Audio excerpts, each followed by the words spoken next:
Hello साथियों, आज हम टॉपिक आपका करने वाले हैं सेल। तो आप सभी को इससे अधिक से अधिक क्वेश्चन एग्जाम में देखने को मिलने वाले हैं। तो सेल टॉपिक से हम लोग काफ़ी सारे क्वेश्चन आपके समक्ष करने वाले हैं और कोशिश करिएगा कि आप लोग अधिक से अधिक क्वेश्चन अटेम्प्ट कर पाए। और हम चाहेंगे कि साथियों इस बार आपका सिलेक्शन निश्चित तौर पर हो जाए। तो चलिए आइए स्टार्ट करता हूँ। चैनल पर नए तो चैनल को सब्सक्राइब कर लीजिएगा। पहला स्क्रीन पर आपके क्वेश्चन आ चुका है। पहला क्वेश्चन देखिएगा। और बच्चों के लिए अच्छी बात यह है कि साथियों आपके लिए जो बोथ लैंग्वेज वाला जो प्रॉब्लम था हमने सॉल्व कर लिया है। आपको अब इंग्लिश और हिंदी दोनों ही लैंग्वेजेस में चीज़ें हम लोग प्रोवाइड कर रहे हैं। आइए देखिए, पहला क्वेश्चन आपके स्क्रीन पर है। थोड़ा बड़ा क्वेश्चन है, पढ़ते हैं फिर आंसर करना है हमें। कुछ विशिष्ट जीवों के संदर्भ में निम्नलिखित में से कौन सा कथन सत्य है, आप सभी से असत्य कथन पूछा गया है। अब हमें पढ़ते हैं और आपको आंसर आपको बताना है। मीथेनोजेन अद्ध बैक्टीरिया है जो कच्चे क्षेत्र दलहनी भूमि में मीथेन उत्पन्न करते हैं। ये तो साथियों सत्य है, हमें असत्य को चुनना है। बोला है कि नॉस्टॉक एक नीलहरित शैवाल है जो वायुमंडलीय नाइट्रोजन को स्थिरीकरण करता है। ये भी सही बात है।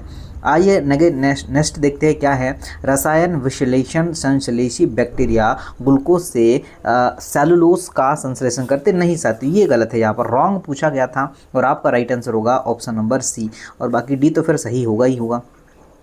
ठीक है, तो ये नीट वाले क्वेश्चन आपको आना चाहिए, चाहे एम्स का एग्जाम दे रहे हैं वहाँ पर आपको देखने को मिलने वाले हैं। आइए नेक्स्ट क्वेश्चन देखते हैं कि एक जीवाणु प्रत्येक 35 मिनट बाद विभाजित होता है। यदि 10⁵ की पावर कोशिकाएं सेल्स मिली संवर्धन को उगाया जाता है तो 175 मिनट के बाद 1 मिली में कोशिकाओं की सांद्रता कितनी होगी। तो आप सभी लोग बताइए इस क्वेश्चन का आंसर क्या होगा। चलिए, तो आंसर आप सभी लोग कर सकते हैं कि 32 × 10⁵ की पावर। एनसीईआरटी आप उठा लीजिएगा, आपको एनसीईआरटी से ही ये क्वेश्चन हमने बनाया है। आइए आगे नेक्स्ट क्वेश्चन देखते हैं क्या है। नेक्स्ट बोला है कि माइक्रोप्लाज्मा में नहीं पाया जाता है। माइक्रोप्लाज्मा में नहीं पाया जाता है कोशिका झिल्ली, सेल वॉल, डीएनए, कोशिका द्रव, साइटोप्लाज्म, सेल मेम्ब्रेन होगा। बताइए, आप सभी लोग कमेंट्स करते चलिएगा। तो सर सेल वॉल को क्या नहीं पाया जाता, जो आपका माइक्रोप्लाज्मा है उसमें सेल वॉल नहीं पाया जाता है। तो आपका right answer option number B के साथ हम जाना चाहेंगे। आइए नेक्स्ट क्वेश्चन आपके स्क्रीन पर है, ध्यान से सुनना। ऐसे जीवाणु जिनमें फ्लैजेला अनुपस्थित होता है और जो कि ग्लाइडिंग द्वारा गति करते हैं को किस समूह में रखते हैं। बताओ किस समूह में रखेंगे।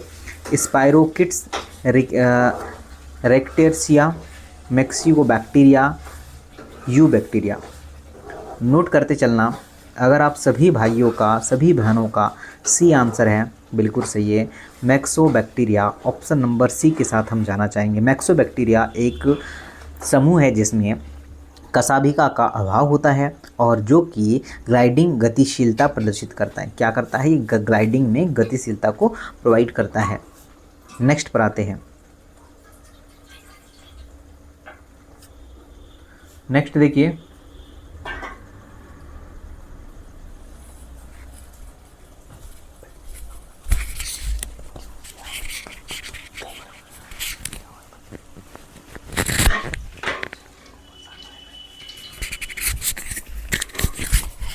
जीवाणु कोशिकाओं में पाया जाने वाला म्यूरिन होता है।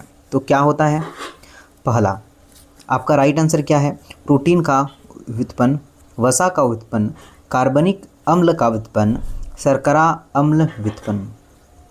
तो डी आंसर आपका बिल्कुल सही हो जाएगा। ठीक है, ध्यान दीजिएगा, क्या आंसर है, डी बिल्कुल सही है। बढ़ते हैं साथियों आगे, ध्यान दीजिएगा। निम्नलिखित में से कौन सा अनिवार्य अवायवीय है। अब आपको बताना है इसमें से कि अवायवीय कौन सा है। स्पेरोगायरा, पाइसम, सटाइवम, प्याज, मेथेन जीवाणु। बात करते हैं, आपसे बोला गया है अनिवार्य अवायवीय, तो आपका राइट आंसर होगा मेथेन बैक्टीरिया। क्या राइट आंसर होगा, methane bacteria. Option number D बिल्कुल सही है। नेक्स्ट पर आते हैं। नेक्स्ट है कि ग्राम पॉजिटिव बैक्टीरिया में क्या होता है। पहला, मोटी तथा होमोजीनियस कोशिका की भित्ति होती है, लगभग 70 पेप्टाइड्स अणु होते हैं।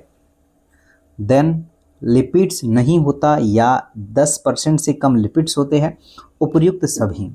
तो हम जाएंगे कि सर सारे ऑप्शन से सही होंगे, क्या होंगे? सारे ऑप्शंस दिए गए बिल्कुल सही है, उपर्युक्त सभी सही है। ग्राम पॉजिटिव बैक्टीरिया में पेप्टाइड पेप्टोग्लाइकॉन से भरपूर मोटी तथा सतही कोशिका भित्ति मौजूद होती है। आपका राइट आंसर डेफिनेटली डी होगा। एनसीईआरटी के जो लाइन आपको अंडरलाइन करना है, सेम वही अंडरलाइन ये लाइंस होती है जो हम क्वेश्चन आपको प्रोवाइड कर रहे हैं। जीवाणुओं के किस समूह को कसिम कवक कहा जाता है?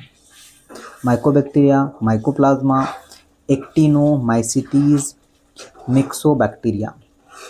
तो साथियों आपका right answer option number C बिल्कुल सही होगा। जिन भी साथियों ने लगाया है एक्टिनोमाइसिटीज सी आंसर, तो बिल्कुल आपने सही आंसर चूज किया है। आइए जरा आगे ध्यान दीजिएगा, नेक्स्ट क्या है। नेक्स्ट बोला है प्रकाशीय स्वकोशी जीवाणु कौन सा है? Photo autotrophic. तो ऑप्शन सुनिएगा, रोडोस्पाइरलिम, एजोस्पोरलिम, नाइट्रोसोमोनास, नाइट्रोबैक्टर। चलिए सभी बताते चलिए क्या हो सकता है। सारे साथी बताते चलिए कि क्या आप ए लगा रहे हैं क्या? जिन्होंने भी ए को चूज किया है वो बिल्कुल करेक्ट आंसर होगा।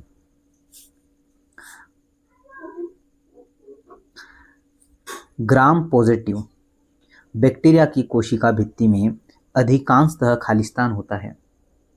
क्या होगा बताइए? पहला, काइटिन से होता है, सेलुलोज और हेमी सेलुलोज होता है, पेप्टाइडोग्लाइको और टेकोसाइट्स। देन जो है लिम्फोलीसैकेराइड्स। तो आपका आंसर निकल के आएगा साथियों सी वाला। जिन्होंने भी लगाया है सी तो बिल्कुल सही है। आगे चलते हैं। आगे नेक्स्ट क्वेश्चन क्या है, ध्यान से सुनना है। अमीबा की संकुचनशील रिक्तिकाओं के लिए सत्य कथन आपको यहाँ पर चूज करना है।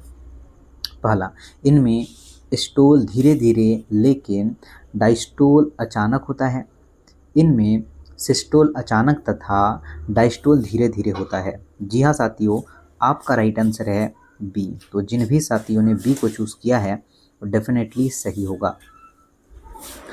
आता हूँ नेक्स्ट क्वेश्चन की ओर, ध्यान से सुनना।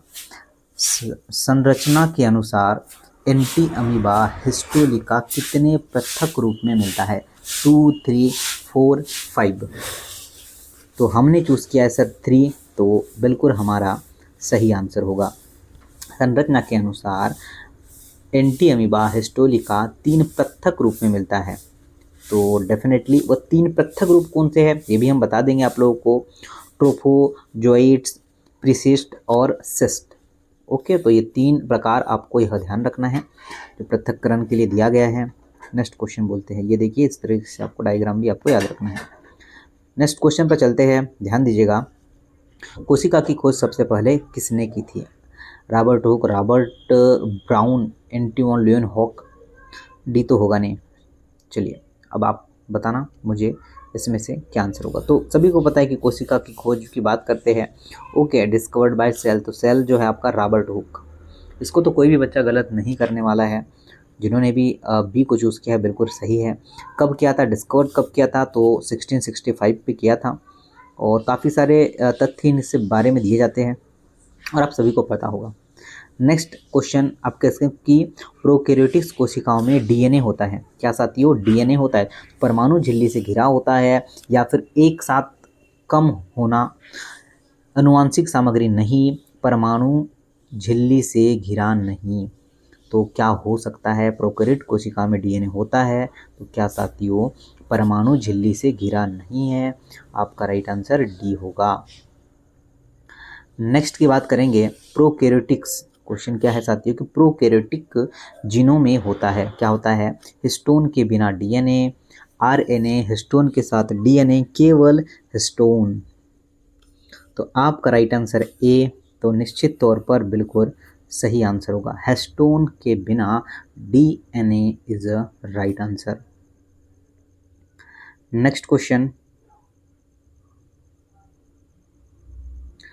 प्रोकैरियोटिक कोशिकाओं में डीएनए होता है। पहला, परमाणु झिल्ली से घिरा हुआ, एक साथ कमी, अनुवांशिक सामग्री नहीं, परमाणु झिल्ली से घिरा नहीं। क्या आंसर हम चूज करेंगे? तो सर डी सही है, परमाणु झिल्ली से घिरा नहीं। डी आंसर डेफिनेटली सही है। प्रोकैरियोटिक जीव ऐसे जीव होते हैं जिनकी कोशिकाओं में केंद्रक का अभाव होता है, अर्थात प्रोकैरियोटिक्स कोशिकाओं में केंद्रक नहीं पाया जाता है। ओके, यूकैरियोटिक्स में तो होता है, प्रोकैरियोटिक्स में नहीं पाया जाता है। नेक्स्ट की बात करते हैं, अमीबा जिस प्रक्रिया के द्वारा भोजन प्राप्त करता है वह कौन सा होगा? बाह्य जो है आपका कशिकता है, अंतःकशिकता, पद्रव्यलय, या फिर ए और बी बोथ। तो आपका राइट आंसर होगा अंतः जो है कोशिकता, बी आंसर सही है। साथियों शेयर करना, आप लगातार हमारे साथ जुड़े हैं तो आप जरूर से सेशन को शेयर किया करें ताकि सारे बच्चे तक ये कंटेंट पहुंचे। फ्री में जो चीज़ें मिल रही है आप सभी को बेहतर कंटेंट दे रहे हैं, जो पेड वाला कंटेंट फ्री में प्रोवाइड दे रहे हैं। इनमें से कौन सा एक जीव जो है सुकेंद्रकीय नहीं है? युगलिना है, एनाबीना है, स्पायरोगायरा, एगेरिक्स। तो आपका सही आंसर निकल के आएगा B, Anabaena is a right answer. Anabaena सुकेंद्रकीय जीव नहीं होता है। नेक्स्ट क्या है साथियों? तो नेक्स्ट पढ़ लेते हैं हम लोग। सुकेंद्रकीय कोशिकाओं का कोशिका पंजर निर्मित होता है। पहला, प्रोटीन तंतुओं द्वारा, कार्बोहाइड्रेट अणुओं द्वारा, लंबी श्रृंखला वाले वसा अम्ल द्वारा, कैल्शियम के अणुओं के द्वारा, कैल्शियम हाइड्रोक्साइड के अणुओं के द्वारा। तो आपका जो राइट आंसर निकल के आएगा वो ऑप्शन नंबर ए ही इनके द्वारा सही दिया गया है कि प्रोटीन तंतुओं के द्वारा। नेक्स्ट पर आते हैं, देखिए क्या है नेक्स्ट। बहुत शानदार क्वेश्चन है, अधिकांशतः प्रोकैरियोटिक कोशिकाओं में नहीं होता है। तो ये क्वेश्चन आप सभी के लिए होमवर्क दे रहा हूँ मैं, और कमेंट जरूर करते जाइएगा आप लोग। आप जितने भी क्वेश्चन सही होते हैं जरूर कमेंट्स किया करें ताकि हम भी लगातार आपके लिए कमेंट्स देखिए कितना बच्चा लगातार हमसे जुड़ा हुआ है। तो मिलते हैं नेक्स्ट सेशन में। Thank you.